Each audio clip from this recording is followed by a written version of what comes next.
భూగోళం పుట్టుట కోసం రాలిన సురగోళాలెన్నో, ఈ మానవ రూపం కోసం జరిగిన పరిణామాలెన్నో, ఒక రాజును గెలిపించుటలో ఒరిగిన నరకంఠాలెన్నో, కులమతాల సుడిగుండాలకు బలి అయిన పవిత్రులెందరో, ఆ చల్లని సముద్ర గర్భం దాచిన బడబానలమెంతో, ఆ నల్లని ఆకాశంలో కానరాని భాస్కరులెందరో,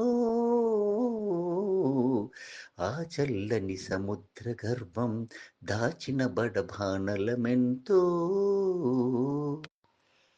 భూగోళం పుట్టుట కోసం రాలిన సురగోళాలెన్నో, ఈ మానవ రూపం కోసం జరిగిన పరిణామాలెన్నో, ఒక రాజును గెలిపించుటలో ఒరిగిన నరకంఠాలెన్నో, కులమతాల సుడిగుండాలకు బలి అయిన పవిత్రులెందరో.